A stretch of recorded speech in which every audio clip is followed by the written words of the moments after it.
I have a few security concerns that need addressing.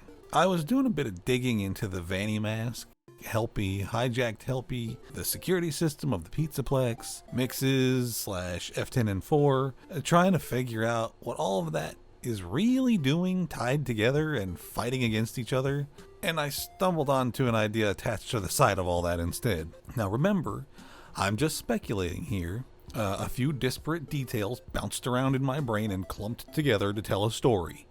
This isn't a fully baked loaf of bread, so discretion is encouraged before eating it whole. I'm not exactly sure how to best structure communicating this concept, and it requires some level of accepting or at least understanding some other more niche possibilities about how the paranormal works in FNAF. So I'll just throw the main premise out there. Gregory and Vanessa are dead. Well, after a fashion at least. It may or may not be permanent. It depends on how it all functions. I haven't worked that bit out. So, let me back it up a bit and try to establish how I got here. In FNAF, there is somewhat of a digital representation of the spirit world that we see and interact with throughout the series. It was introduced with the death minigames of FNAF 2 and continued on from there. These can be direct memories or more abstract representations of events and experiences. FNAF 3 almost directly confirms that at least in part this layer can be accessed through literal physical interfaces such as arcade machines. Timeline-wise, we see this concept all the way back in the 1970s with Moon.exe. Eventually, and most recently, it comes to the surface with Princess Quest. Now, I have always understood part of this phenomenon to be an emergent property of souls possessing a digital brain, so to speak. In simple terms, you've got, let's say, an analog consciousness being translated through digital means, because that's the only thing it has to work with now. The soul's body is now a basic Atari-level circuit board, or an endo, or the animatronic control module would be the equivalent of its brain. The soul is already broken, possibly even further if its parts have been scattered, and now it can only show thoughts or communicate through primitive digital representations. It's possible, and arguably likely, that this extends beyond the glimpses we see into the larger space of the world, not simply confined to the object, because spirit magic stuff, but we mostly see these glimpses through that medium. My interpretation of how this might work isn't really important here. What matters is that this digital layer exists. Why do I bring this up? Because we know that living people can interface with these windows into this layer of the spirit world. More than that, we know it can work the other way as well. Help wanted. No matter where you stand on the glitch trap identity question, our player character is able to become stuck inside the game, a possibility Fazbear Entertainment knows about. You acknowledge that Fazbear Entertainment is not responsible for accidental digital consciousness transference, real-world manifestations of digital characters, nightmares, night terrors, night sweats. In Help Wanted 2, you quite literally enter the world of Princess Quest, and again, in at least 2 endings, your consciousness is forcibly trapped. So, we know this is possible, tearing a person's soul from their corporeal vessel. Maybe it works similarly to how you would do it to a possessed object, maybe it works differently, but it can and does happen. Not necessarily with a physical death either, as implied by some of the glitch trap shenanigans. So, with all of that being said, what is actually happening when we go into the AR version of the Pizzaplex? Beyond the implications that most of the decor is actually due to Afton illusion tech, even beyond the implication that this is generally how the robots see the Pizzaplex, how does it make sense that an occipital transponder, basically something that only affects your vision, can cause physical barriers? Is the illusion so strong that your body just refuses to move through the false object? Even worse, why is it that you seem to do physically impossible things when in the AR mode? Hallucinations? How do you explain walking through a wall into the daycare? Or, more egregiously, flat out teleporting in Monty Golf? Cassie even calls this out, and hijacked Helpy deflects. Ugh, I'm gonna puke. How did I get over here?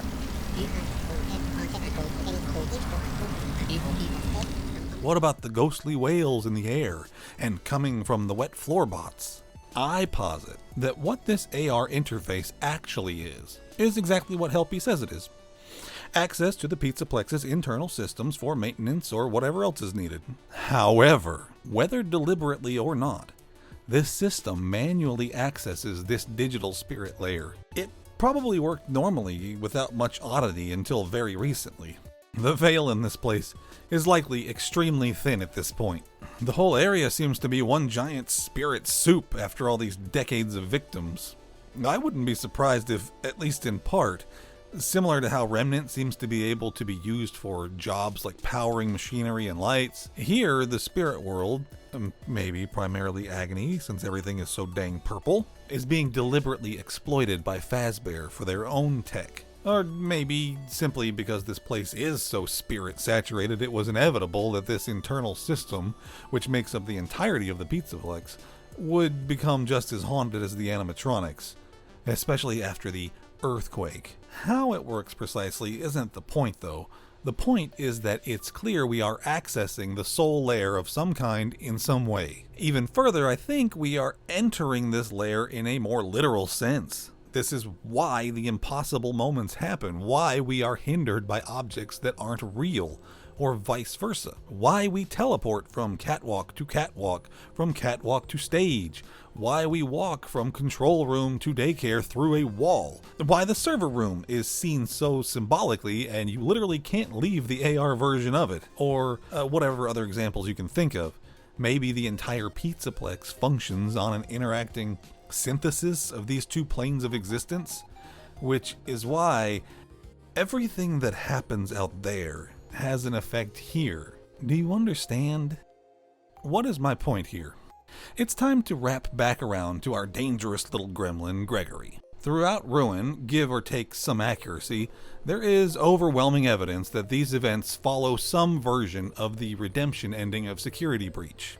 What happens during that ending is that Gregory finds and helps complete Princess Quest 3, in which it is heavily implied that we free the soul of whoever was trapped within Help Wanted. Using a glitched Bonnie doll and Vanny mask, we obtain a shadow key, and, hidden backstage, use it to unlock a large metal door, which appears to be the other side of the door that the player of Help Wanted gets trapped behind. After unlocking this door, the game blacks out and throws an error. Vanny drops her mask, Gregory takes Freddy's head, which is pristine but by all means should be destroyed at this point, and he reluctantly follows Vanessa out the door. The implication, of course, being that it was Vanessa trapped in Help Wanted, at least in part. And by playing Princess Quest, Gregory has freed her from the influence of Glitchtrap and the Vanny persona. This is where things get tricky. How exactly does all of this work? What was trapped inside Help Wanted? Was it Vanessa's entire soul or only a piece of her? Was it only memories or emotions? Where does this other entity's influence come into play? I don't know. But what I do know is that it seems that some part of a flesh and blood human was trapped in the digital realm and their body was left behind. Given how depressed and dissociated Vanessa gets before her transfer to the Pizzaplex, as seen in the therapy sessions, it probably isn't a total replacement, just enough to be a hand in the scheme. In any case, after the credits roll, we see our three new friends sitting on the infamous hill under the infamous tree, enjoying some ice cream together. So that's it, right? They got away. Depending on your version of events, they may or may not have come back to the Pizzaplex for some reason or another before Cassie's adventure, but for now they can relax. Why then does the Brazil ending exist? Yes, the name is a clear reference to being lost in a delusion, but there's some funny business around this ending. In order to access it, you have to wear the Vanny mask, meaning you have entered into the AR perception. If my idea is to be believed, then this is more literal than it seems. Remember that the Mimic is hot on Cassie's trail at this point, and to activate this ending, she runs into a dead end. If the AR world was only an augmented reality overlay, it doesn't really matter what hallucination she sees. Old Mimic number X is going to get her shortly after she dons the mask. Instead, what we get is Cassie's confused and panicked breathing. And the same scene as in the redemption ending, only slightly altered. I'm not going to try to guess why Helpy is there instead of Freddy, except to say that maybe Helpy being in the VANNI system, he can literally go with her to this place. Could it be that the reason the redemption ending is so odd is because it isn't reality? Could it be that upon completing Princess Quest 3, Gregory and Vanessa are actually trapped within the digital spirit layer? Vanessa was freed, but her body wasn't exactly hooked up to the system at the time. Maybe she didn't just automatically reassume control of her real self. Gregory is confused as to why the game had an error. He's very confused and unsure about following Vanessa, almost like he's not sure this makes any sense. He is encouraged to follow her by Freddy, whose head is somehow in perfect condition, and by every angle shouldn't trust Vanessa either. It all ends in this idyllic, almost dreamlike sunset. See, I can understand how in her duress, Cassie's mind breaks and she hallucinates a fate where she and Gregory made it out into a happy ending. Dream logic even allows Helpy to be there. But there's not one single reason why Cassie should hallucinate Vanessa in her plaid shirt relaxing under that same tree on the exact same hill. What do we hear through the walkie when we get this ending? I'm okay. I found a spot to hide.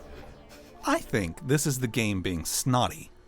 It isn't being secretive or ambiguous at all. This ending of Ruin is telling us exactly what we're looking at, and the game knows that we wouldn't understand.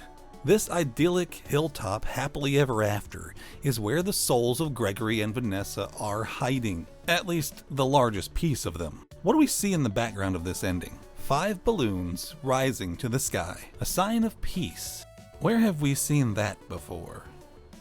Almost as if the princess places spirits here in safe holding, sort of a benevolent mixes. Here, under the same tree of the original victims, on the same hill where everything started, a part of Vanessa, Gregory, and now Cassie find rest.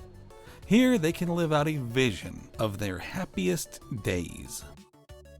Obviously, this probably isn't the true ending, but it is semi-canonical, meaning if Cassie had gone down this path, this is what would have happened. In which case, I think this interpretation allows this bizarre ending to make some semblance of sense. I won't pretend this doesn't leave open some very wide questions. Where are their bodies? Are Gregory and Cassie now half-filled vessels in the world, ripe for manipulation? Or were they fully taken, mind and body? In this version of things, I wouldn't think Vanessa has access to herself at this point, so she's off vannying in some other capacity. I mean, there is new graffiti in Ruin that seems very much like she probably put it there, which wouldn't make sense if Vanessa was completely cured of Glitchtrap's damage. What does this say about what we assume to be those moments when the, quote, real Gregory actually manages to talk? Now, I was going to use the ghostly Gregory voice lines we hear in the AR world as supporting evidence for all of this, but then I realized he mostly just encourages you to continue doing what the Mimic wants. So I couldn't make a convincing case that we aren't just hearing the Mimic's influence throughout the system. However, there is this.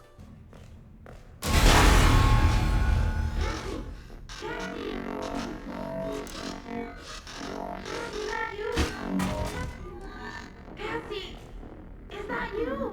Gregory? Which seems like an extremely odd detail to hide in the game. It's almost as if for one moment Gregory was able to tap into the staff bot, but he couldn't be sure what he was looking at. You know, he claims to have been trying to reach you all night, and somehow he has access to camera systems 1 mile below the surface in a long-forgotten part of the complex. And he also wants us to believe that his friend having access to old floor plans means he can tell you which way to go in a dugout cavern as you reach each bend. Whoever is directing you can see you.